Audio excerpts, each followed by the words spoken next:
From ABC News Radio, KMET 1490 in Southern California. This is BizNinja Entrepreneur Radio with your host, Tyler Jorgensen. Welcome out to BizNinja Entrepreneur Radio. I am your host, Tyler Jorgensen, and today we have Jake Berton, the co-founder and CEO of Rheos Gear, which is a really cool sunglasses concept. So welcome out to the show. How are you, Jake? Doing good. Glad to be here. Thanks for having me. Well, coast to coast action. Coast to coast, that's it. So right off, what makes Rheos different than other sunglasses? Well, first and foremost, we launched with floating shades. So that was kind of our key criteria coming out of the gate was when you drop your sunglasses in the water, you get them back. Yeah. Obviously, we had a little bit of experience with the other version of that. But most recently, we've been years in development of a new lens, the nylon optics lens we launched this year, clearer than a glass lens, which is always the industry standard. And so those are kind of our two launching points there is like this year's a big year for Rheos for kind of taking it to the next level. Yeah, that's huge. So let's start at the beginning and then work our way back a little bit. So what made you decide to launch a sunglasses company and specifically a floating shades brand? Definitely. Well, I had been in the entrepreneur journey for a while. Right out of school, I started a digital marketing agency, kind of a one-man shop at the time. We grew a bit over the years, and about 8 years later, we were still small, but about 10 people, and went through an acquisition. So after that, or I guess right towards the end of that, I had met Becca. We were living in Atlanta, dating at the time, decided no better way to test a relationship than hop in about 100 square feet and drive around the country. So we got an old Airstream in 1981, renovated it from the inside and then hit the road for about 3 or 4 months. On the road, I remember getting back in the truck. I think we'd made it all the way to California at this point, and Becca looks at me and she's like, "You realize the most expensive part of this trip are your sunglasses, right?" Because every time we go out on the water, I'd get interested in what we were looking at, lean over a kayak or something else and drop them in. And obviously on the water, you got to have a nice pair of shades where those UV rays are getting you strongest. So that was the beginning of it. We knew we had a problem. We knew we kind of chose the community and the people first, and then the product kind of found us when we lost a lot of sunglasses. So from there, we set out to learn the product design and manufacturing process. And that was kind of the inception point. Yeah, that's pretty cool. And so you kept losing sunglasses. You were an entrepreneur already, so your brain went that direction of like, how can I solve this problem? You're already thinking that way.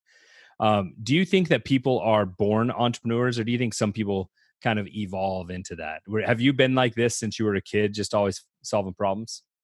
I think coincidentally, I've been like this since a kid. I was definitely the one coming out of the gate doing car wash and power wash and lawn care and just the classic middle school and high school business approach.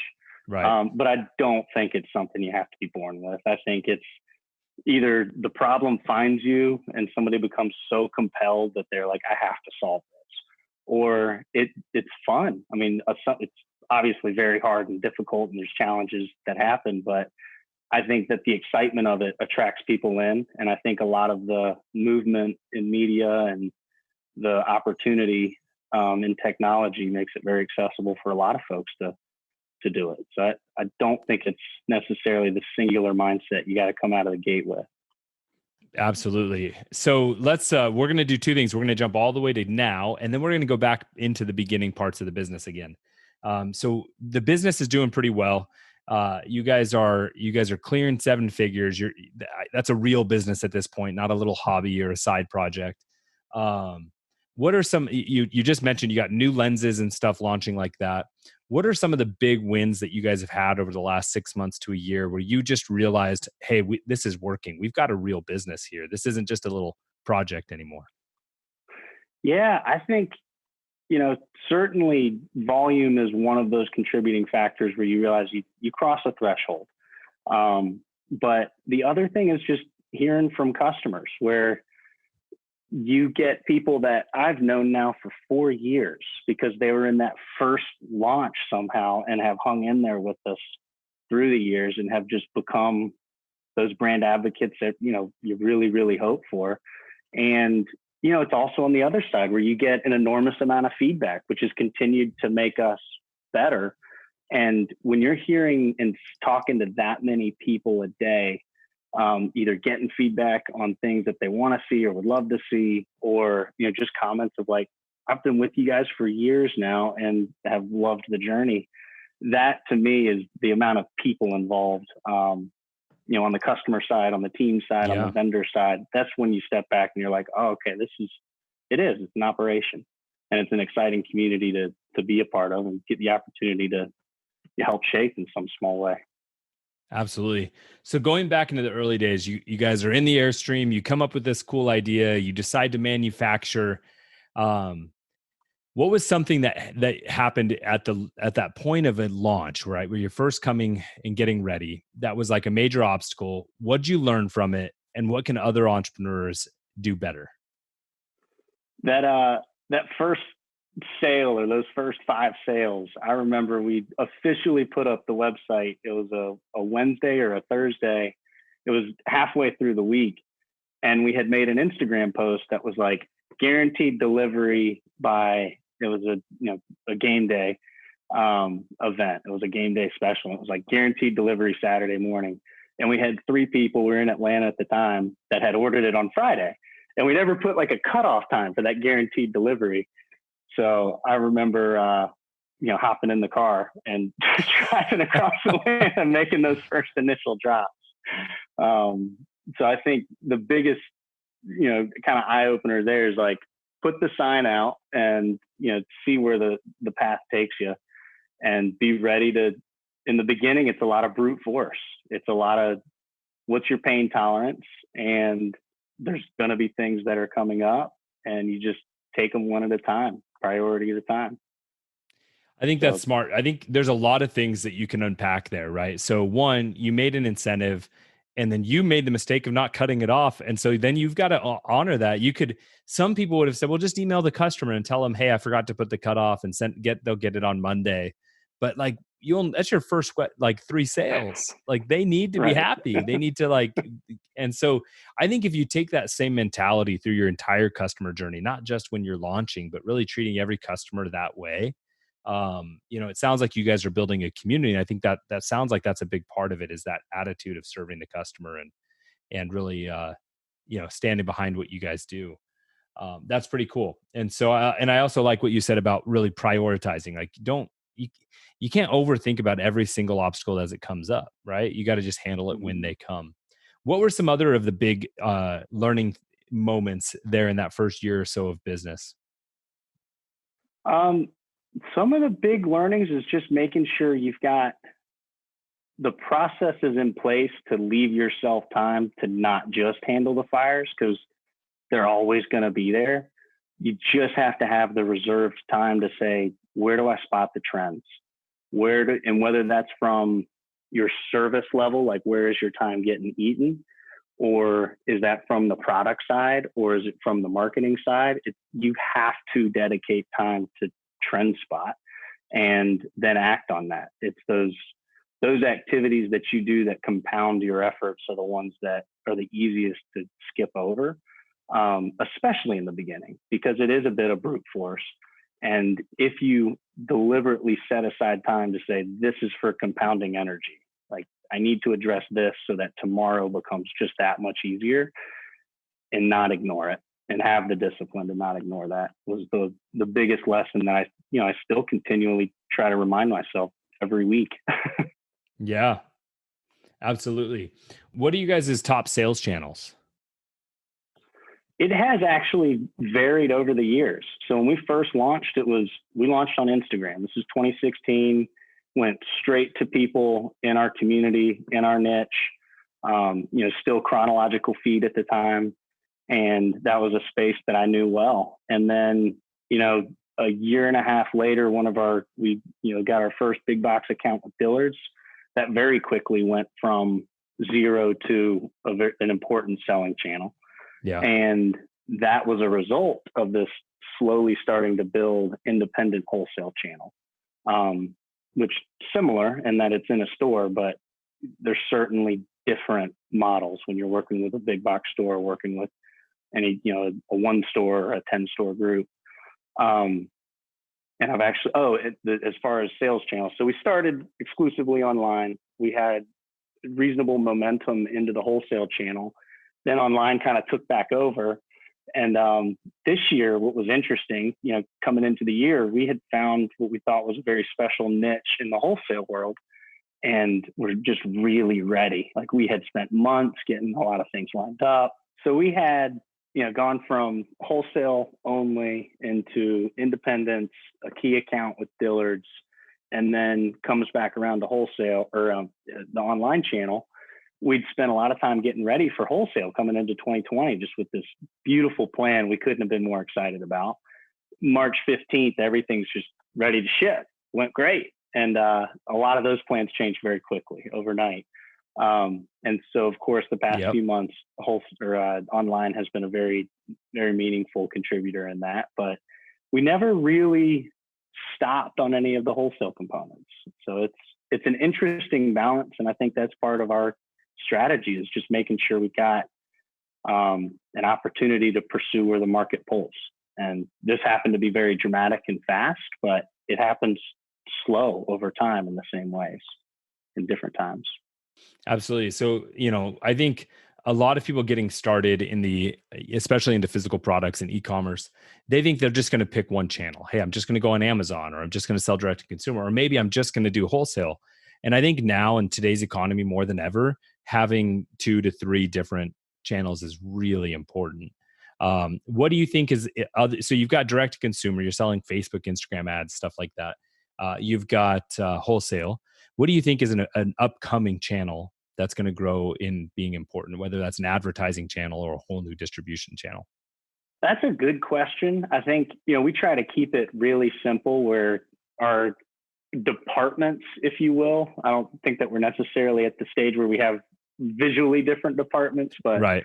You've got your direct to consumer through your own owned channels like the .com, the marketplaces, which can be anything from Amazon or eBay or others, your key accounts, which are just those accounts of a certain size or that have to be handled a little differently. And then what we just call our independent dealer channel. And in the now, I don't think that I see a 5th major department coming in. We would any new opportunities may shift into that. But on a campaign level, it's picking an industry and it's saying, okay, we have an independent dealer bucket, but what are those different niches that we can go for? Is it a marinas campaign that makes a ton of sense because we're coming up on boating season? Is it resorts that make a lot of sense because there's a new wave coming there? What are those different niches within those buckets? And just giving yourself permission to focus on priorities again, where it's like, you're not going to be able to do them all. You just can't.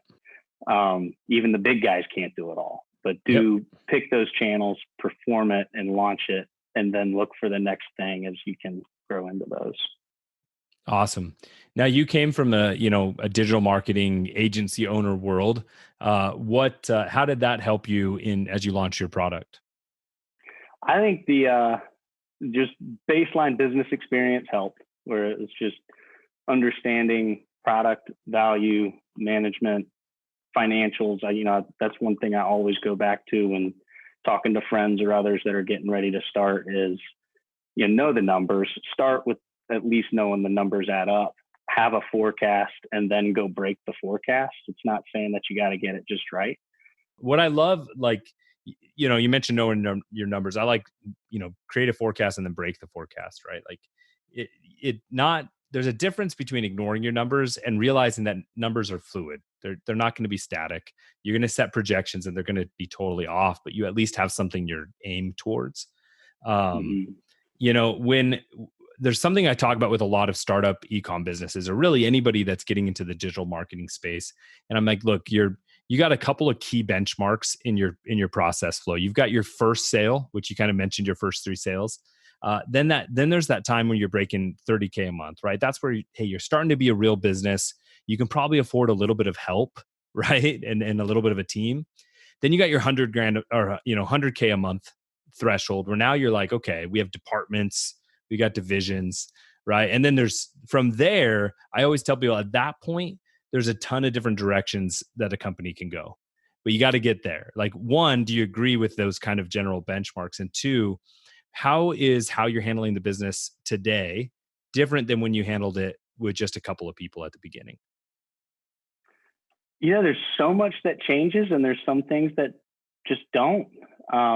We tried to have the discipline in the beginning to build those processes, and this may have come from the marketing background. It was like, wear the different hat. In the beginning, put on the fulfillment hat, go drop off the boxes, right? But build the process anyway. And then the first place where you can get some help, you can say, I've already got the process. Now, somebody else just wears the hat, but the same job gets done. And those are the things that I think you try to keep as consistent as possible. But in practice, you're not doing the fulfillment anymore. So you can focus on trend spotting more. You can focus on a little bit more of the strategy. You can think about different scenarios where, do we go after scenario A, which has this forecast outcome, or do we go after scenario B and has this forecast outcome? And then how much do we believe in that forecast? And that, I think, is the biggest difference, is just spending more time on business model, on strategy, on product, and being able to spend more time with the community and not just on the fires. Getting help for the fires first is the biggest difference, where you can afford some help and start with those. So how many people are on your team now? I mean, how many people are crammed in that Airstream? We never left it. No, there's 6 at the warehouse. But I would say there's contractors contributing in a lot of different ways in a lot of different places. But core team outside of Becca and I is 6 at the warehouse. So, very cool. And obviously we're keeping pretty good space and distance and taking different shifts at this stage. So I'm off shift right now. Nice. Well, but you're still doing CEO type work, which is content and creation and community, right? The stuff that you've got to do. What so you mentioned this new lens, right? And I didn't mean to skip over that. Tell us a little bit more about that, because that sounds like now you're getting into a stage where the first stage is kind of like you solved a problem and you probably just did some cool product, but now you're innovating and doing some bigger things. Tell us about that and why you chose to go after that. Yeah, absolutely. And I think that is the most exciting part when you're talking about community and product. That's where a lot of the real magic can happen. And when the attention can be spent there, brands can grow. And the innovation in the lens is, it's the most important part of sunglasses. It's the first thing you notice when you put them on and you're not looking in the mirror. It's going to be, what do I see and how does it look as I look through that lens? And that nylon optics lens, number one, it's the clearest lens you can possibly get. It's a $55 pair of sunglasses with absolute professional grade optics.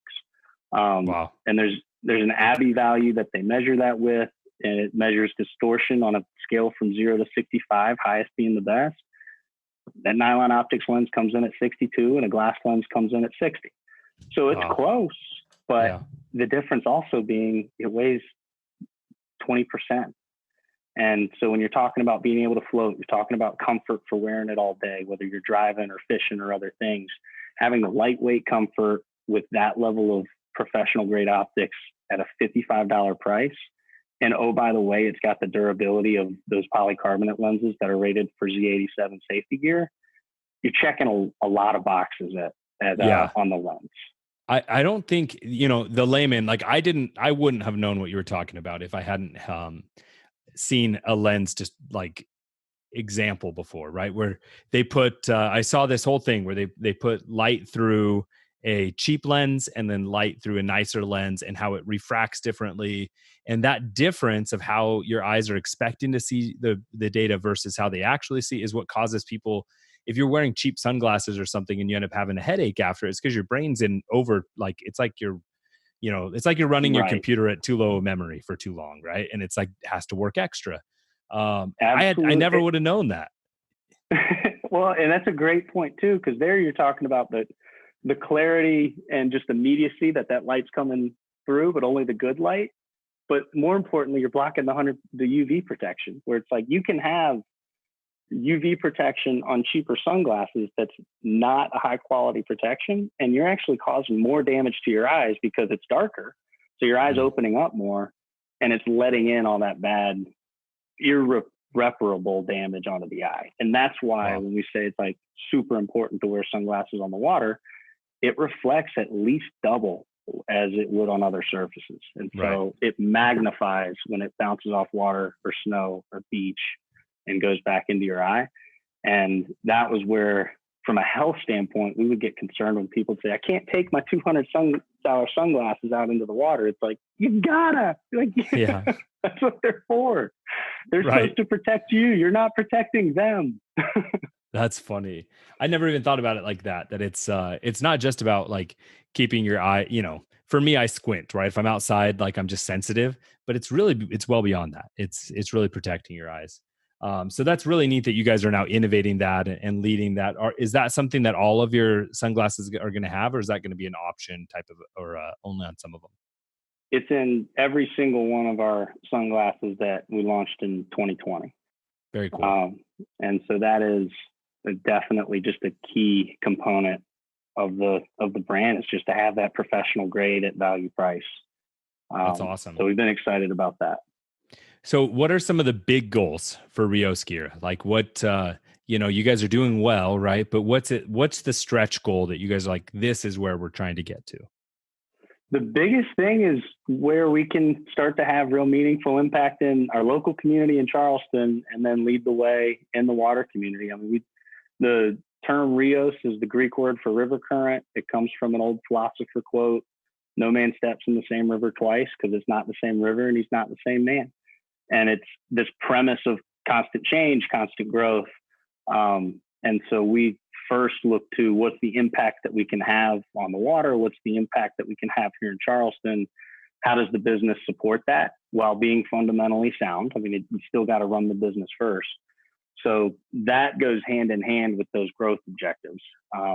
And so just to niche down in that a little bit more, you guys give a % back to the planet, right? Yeah, we do. We're part of the 1% for the Planet group. And with that, we choose our local organizations that we contribute towards, and, both in time and dollar, and getting out there and then get educated. Usually when we go out there and volunteer with these groups, they're teaching us about, here's what we can be doing to better protect. Here we can put funds to make a difference.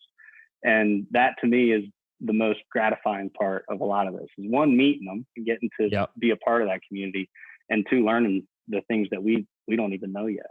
Sure. Absolutely. So for me, you're running a lifestyle brand, and you guys you started the company from traveling the country and being in an Airstream.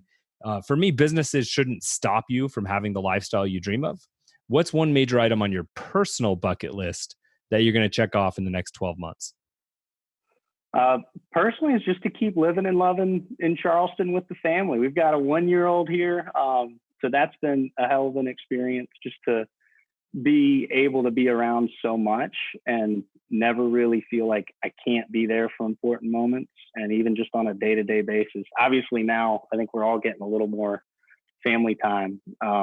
But just regularly, it's kind of always been that way, and like to keep that. So that's my number one, is just flexibility in daily schedule. Is so important. We joked around about another road trip, but I don't think that's built for a 1-year-old. So we hope to be able to get back out into the world soon. Yep, absolutely. Well, cool. We really appreciate you coming out onto the show. Any last final words of wisdom for budding entrepreneurs out there who are trying to take their first step? I'm reminded of a story from one of my free diving friends where he says, I never really tried to set records of depth. It was just know your operational depth and, go down there and catch some lobsters. So this is free diving off a scuba tank. And he says, when you're trying to set those records, you can't do as much fishing. So I think that term operational depth has always been important to me, where it's like, we don't try to stretch too far, but stay within the bounds that we can control. Awesome.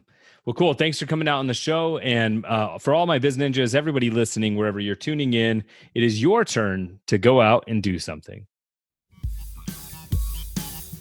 Thank you for listening to BizNinja Entrepreneur Radio with Tyler Jorgensen.